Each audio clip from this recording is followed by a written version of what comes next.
and welcome to the Glow Up Method. This is the place where we discuss all things personal growth, self-love, self-worthiness, growing in our personal journeys on this pursuit to live a life that makes you proud. Hello, my name is Natasha, and I am so genuinely excited, anxious, and a little nervous to be here with you today. So, 1 week from today, I'm scheduled to be having surgery.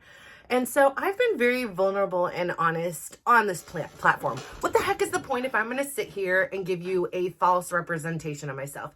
Yeah, there are things about me I try to cover up, right? I've got this little, these little scars, these little remnants of the results, of choosing, living at,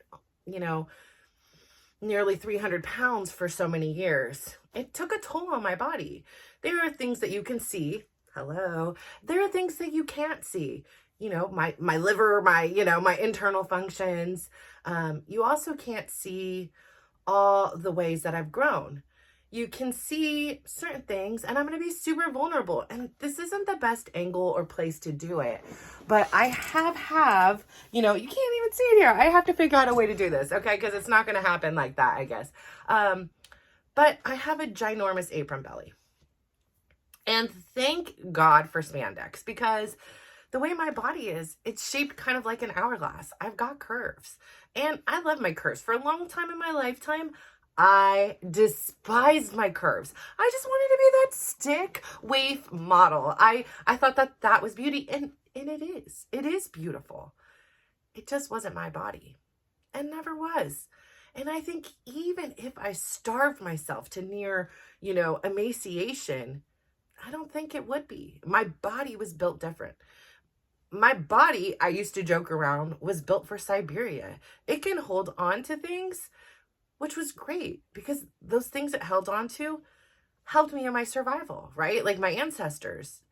But I'm not living in Siberia anymore, and I don't need to hold on to things that I no longer need, such as large storages of fat, right? Like this actually was a gift. This actually was a blessing. This was something that meant you are going to survive a cold, hard winter. So I was always warm, and now I'm cold, and I don't know what to do with that feeling sometimes, but I've adapted and I've adjusted, and I kind of find that balance. But the result of losing over 120, 130, 140, I'm not even really sure right now. Like I said, I probably lost 140. I don't know. I've been really indulging and enjoying life. So perhaps now I'm only at the point where I've lost 120 from my peak. I'm not really sure, and that doesn't matter. What matters is I've grown exponentially, and sometimes that means I've grown physically.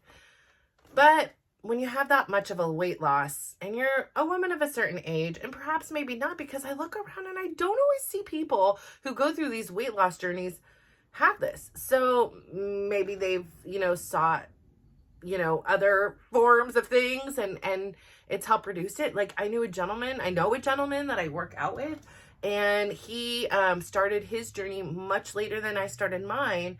And he was very extreme. He used a program, extreme in my sense, not by his or many others, that he was very successful with. I believe it's called Optiva or something like that. I don't know. I don't, contribute, whatever. All I know is that he was overweight. He has loved the program. He still maintains, and he's even gone on to be a coach. He was a huge advocate. He was really accountable for it. He was all over Facebook posting his experience. It was a beautiful thing to watch his transition.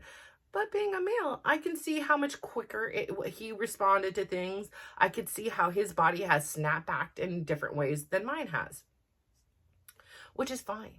Like we're all on different journeys, but I have eyes, I can see. And, for so long, I was like, you're going to like me who I am, or you don't like me. And that's okay, right? So you obviously like me, you're here, or you don't like me and you want to hate on me and you're here, whatever your reason. I do feel like everybody who's come on here has always been full of kindness and full of, contribution, full of, looking to, make themselves better, been grateful for my vulnerability. And the ones that aren't, they just choose to click off. I had, one person come in and leave a unkind comment, which I later found out, well, that person was a very good friend of who my husband, this is so crazy, who my husband was, dating while we were separated. And briefly, and it was her friend, and she left me a mean comment, but then later on and pulled it back. So whatever, each to their own. But overall, I do believe the everybody has received this very well. And so I want to continue to make it better, but I need to continue to be honest. And so for a long time, I was really like, you like me or you don't, look or you don't. And at that point, I really didn't like me a lot of the times. So I would say it, but I really wouldn't feel it. I'm at the point now, yes, you like me or you don't. Like, there's so many people, and I gotta be honest with you, I don't like everybody. Like, it's not that I don't like them, it's just some people get under my skin. I don't wish them any harm, I don't wish them any ill will. It's just, for whatever reason, we just aren't vibing, and that's okay, because I know that there's a million people that you are the bee's knees, you are the center of the universe, you make life worth living, and that's cool. And that means sometimes people are gonna like me and sometimes people aren't, and that it's not personal, it's just, that's life, right? Some people like tea, they don't like tea. Some people like to walk, some people don't like to walk. Like, it's just life. So I say all this to say, for so long I was willing to accept whatever it was the result of my body was going to be after this drastic weight loss. There was a small period of my life where I was like, yeah, I'm not going to lose weight because I don't want the saggy skin. First off, that's a lie. Like, I said that as an excuse. Like, the saggy skin shouldn't be what held me back. The saggy skin was still less than the big old belly hanging out there. So I call myself, you were just making excuses. Like, don't say that. So there came a point in time where I was understanding that the possibility of me having loose, saggy skin was very high. As it was, the way my body was, I've carried 4 babies in here. I've been pregnant 5 times. This belly has been through some stuff. I literally am still learning how to engage my core, how to those transverse abdominals. It is a practice that I have to consciously think about, and sometimes I do it really good, and most of the time I don't. It's it's another one of those things I got to get my default settings reprogrammed here. And now that I had this decision made that I would go through this thing, I'm like, well, they're going to change in a minute here. Or I don't know if they're going to change because we're not doing anything with my abs. But long story short, the gist of it is I've made this decision to go ahead and I'm not even going to try to butcher. I don't even know the name of the procedure. It's like penniculectomy or whatever it is. I have a very large apron belly that hangs down. Thankfully, I wear a lot of leggings. I don't wear jeans because it doesn't hold it in. It just makes it look like you have a butt in the front. For me, at least on my body. That's the way it looks. It's just like butt in the front, butt in the back. Like, it's just not cute. It's not comfortable. Like, it gets sweaty. Like, it's gross. Like, I have to wear deodorant on the skin down there. And it hangs. It's like its own little life force. And I do believe it exasperates the pain in my back because I'm carrying this thing. I'm not using my abs properly. And it's like, you're just carrying this heavy load of backpack in the front pack up here. So I made the decision, and I always was really paranoid and against any kind of plastics, surgeries, any kinds of cosmetic procedures, anything that wasn't necessary, ever since Kanye's mom's experience. And I know it's Kanye West, but it gave me this PTSD. It scared me because I was like, listen, if this guy has umpteen resources and money, he is only going to put his mama in the best situation. He isn't going El Cheapo route. And if she wasn't able to survive, like something freaky happened, what chances do I have? So I have this like fear. But then I also have this fear of like what this skin is doing to my body, what it does to my esteem, what it does to my thoughts. And so I finally came to this decision that I just want it gone. Like, gravity isn't going to start becoming any kinder to me. That stuff is just going to hang and continue to droop lower and lower and lower. And, it's got to go. So I made this decision. And again, it goes against what I originally had thought. I changed, I evolved. I shouldn't be held to the decisions that I made 20 years ago, or 15 or 10 or 30, 30, whatever, 2 years ago, that I made this decision that I wouldn't do any kind of, surgery or cosmetic things. But I really do believe I've done everything I possibly can, and that this skin is, in a sense, just kind of holding me back from who I am. It is this whole other thing I need to care and maintain for. And it's like, I really just want to release. I want to release. I want to tell my body, I want to show my body, we don't need to hold on to things that are not good for us. We do not need to hold on to, and whether that be physical, like a fat cell, or skin, we don't need to hold on to hurts, pain, anger. We don't have to hold on to these things. It's okay to release them. There is a freedom in releasing. I'm a human. I get annoyed. I get frustrated. Shoot, I get annoyed and frustrated with the people I love the most in the world that live in this house. Probably the most frequently, because they're the ones that are leaving their dishes, or, not taking out the trash, or making a mess in the toilet and not cleaning it up, whatever it is. But that doesn't mean I don't love them. That doesn't mean I release it. I'm not carrying that anger or that sadness or that disappointment with me all day. At the end of the day, again, as I say, this is their journey. We have to, in a sense, let them. My son, he over here is doing the best he can, and he has a friend who, in my eyes, has the potential, and sometimes he's such a good friend to him. Like, there have been times that he has been such a good friend. And then there's these other times where it's like the other side comes out, and it's just this evil, mean person that wants to sabotage him, only for his, not my son's benefit, for his own benefit. And I think it's such a reminder, because that's how my relationship was with my cousin. Like, she was so good to me at times. There were times that she was so good to me. But then there were these times where she would just sabotage me behind my back, and I didn't even know it. And so to have a friend that you think this is your friend and has your back all the time, and it later is revealed that no, this person really was your biggest enemy, it's hurtful, right? And so my son and I, we talk a lot. I may not know the game he's playing, I may watch it as a supporter. It's like going to work with my son. But I don't know the technicalities. I don't know the schematics of it all. But what I do know is life. I do know mentality. I do know people. And I do know that it's a beautiful thing to watch his evolution as he learns that some people are for you and some people aren't. And you don't need to, unless you want to, make a clear break. But you could throttle where these people are in your life, the priorities they get, and learn how to stand up for and advocate for yourself. And so the whole point of that whole thing was, I encouraged him to just allow his friend to be who he is. It's not your job to, sit here and tell him how to behave. Your job is to advocate for yourself, tell him how it feels, and what he does with it, that's up to him. You do your job. So my job here today is to share with you, although I've made this decision, I'm still really scared. And as the week comes closer, I get really nervous. Like, am I doing the right thing? Should I be doing this? It's just a crazy time. I've got projects. I've got this. I've got relationships. I've got, maybe I postpone it. And then I calm down. I take my breaths.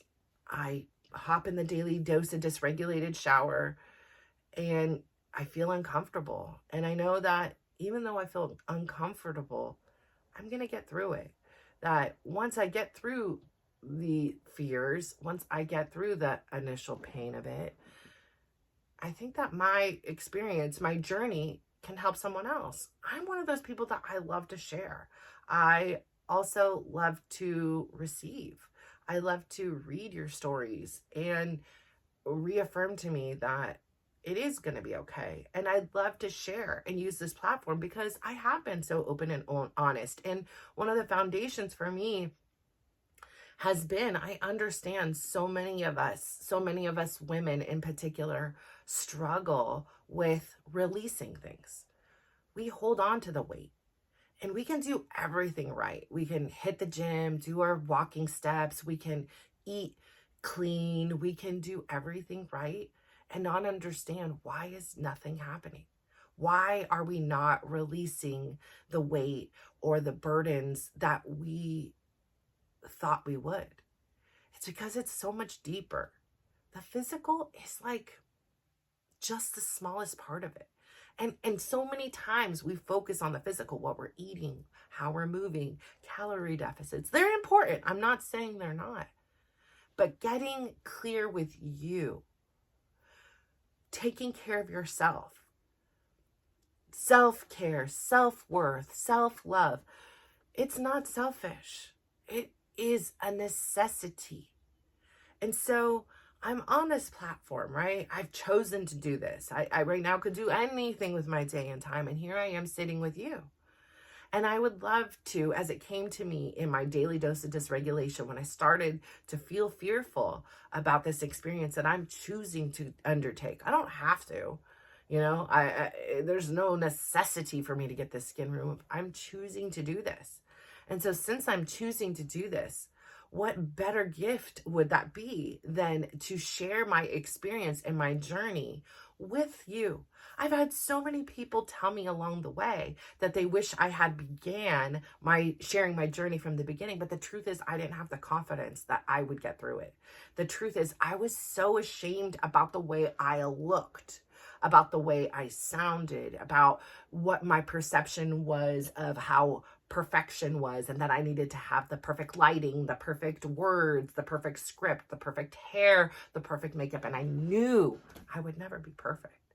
And if I would have allowed that fear of having to be perfect to guide me, I would never be here. I would have never lost the weight, and I would never have had the courage to sit here in this seat and press record on January 10th, or have the courage to upload that first video on September 9th. This is a journey. This is a process. And I want you to know I'm imperfect. I'm scared. I'm nervous and I'm anxious. And I may not always have clarity. I may not always, be able to, just magically get through it. But I have an arsenal of tools that I have acquired with you that are going to take me into this experience and allow me this opportunity to share it with you.